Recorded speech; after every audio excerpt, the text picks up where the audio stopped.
لە دوای ڕوخاندنی ڕژێمی بەعس و بەشداری چالاکانەی هێزە هەژمونگەرەکانی کوردستان لە دروستکردنەوەی عێراقی نوێدا کە لەسەر بنەمای تائیفی پێکهێنرایەوە، بەرپرسانی هەرێمی کوردستان تەنیا چاویان لەسەر ئەوە بوو چۆن لەو قۆناغەدا پۆست و پارە و دەستکەوتی حیزبی دەستەبەر بکەن. بەهۆی نەبوونی شەفافیەتی سیاسی و داراییەوە ئەو پشکەی بەغدا بۆ جارێکی تر دەرگای گەندەڵیەکی گەورەی کردەوە. بەهۆی جێبەجێ نەکردنی یاسای بودجەی ناوەندیەوە بەردەوام موچەخۆرانی هەرێم باجەکەی دەدەن.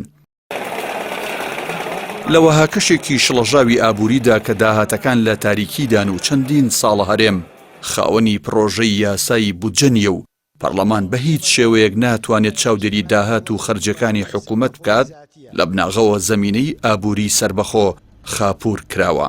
ئەوە سەرەڕای ئەوەی لە جیهانی ئەمڕۆدا ئابووری سربەخۆ وڵاتانی گەورەی سەرمایەداریش لە مەترسی هەژمونی سلهێزانی ئابووریدایە، چ بگاتە وڵاتانی بچووک و بێبەرنامە.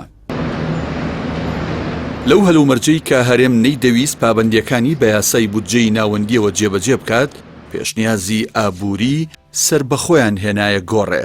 ئەو پاساوەی کە داهاتەکانی نەوت و ناوخۆ زۆر زیاترە لە پشکە بودجەی بەغدا، باوەش هەرێمیان خستە نێو گێژاوێکی ئابووری سەختەوە کە چەندین مانگ موچەی موچەخۆرانی هەرێم کرایە قوربانی، دروشمی بێبنەما و تا ئێستاشی لەگەڵدا بێت بە ناوی پاشەکەوت و لێبڕینەوە موچەخۆران باجی سیاسەتی شکست خواردووی ستەمکارانەی بەرپرسان دەدەن. ئەمەش پلانە نوێیەکەیە.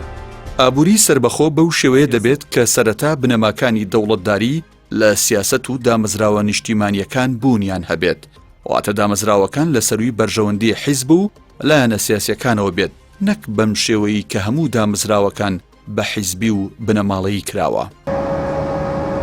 ئابووری سربەخۆ بناغەی ژێرخانێکی دەوێت کە بتوانێت ئاسایشی خۆراکی هەرێم دابین بکات، واتە کەرتی کوشت و کاڵی بتوانێت سەبەتەی خۆراکی هەرێم دابین بکات و بگاتە خۆ بژێوی استراتیژی کە مەخابن ئەو کەرتەش لە کاتی لافاوی بودجەی ناوەندیدا گەیشتە سنووری خاپورکران، چونکە بە پشتبەستن بە هاوردەی سەبەتەی خۆراک لە دەرەوەی وڵات جوتیاران و کەرتی ناوخۆیان بە تەواوەتی تووشی شکست کرد. کەواتە لە کاتێکدا هەرێم بەرگەی مانگێک لە گەماڕووی مادە استراتیژیەکانی خۆراک نەگرێت، بەم جوگرافیا داخراوەیەوە چۆن دەتوانێت بگاتە ئابووری سربەخۆ.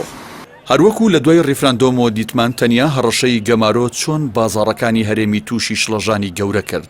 بافرۆشتنی سربەخۆیانەی نەوت ئابووری سربەخۆ بەدی نایەت مادەم نرخی بازار و ڕێژەی فرۆشتن بەدەستی هەرێم نییە، داهاتەکەشی دیار نییە و بەپێی یاساکەی پەرلەمانیش سندوقی بۆ دروست نەکراوە.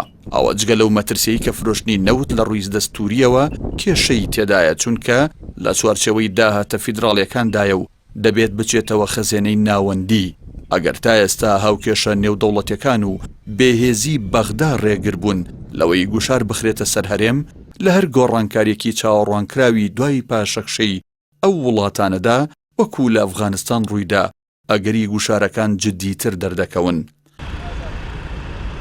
وەکو هەموو بابەتەکانی تر ئابووری سربەخۆ تەنیا دروشمێکی بێ بەرنامە بوو، بۆیە نەگەیشتنە ئەنجام و پێگەی کوردی لە پرۆژە یاسای ناوەندیدا زۆر بێهێز کردو و ساڵانە لەمپەر لە بەردەمیدا دروست دەکرێت. تەنیا چارەسەری حکومەتی هەرێمیش جێبەجێکردنی سزاکانی بەغدایە بەسەر موچەخۆرانی هەرێمدا و هێشتنەوەی داهاتی نەوت و گاز و ناوخۆیە لە تاریکیدا.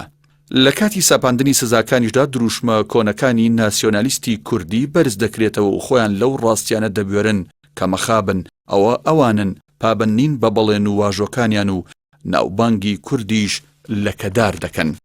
ئایا ئەو جۆرە بەرپرسانە شایستەی سزادان و دوورخستنەوە نین کە بوونەتە مای درێژە پێدانی نەهامەتیەکانی گەلی کوردستان؟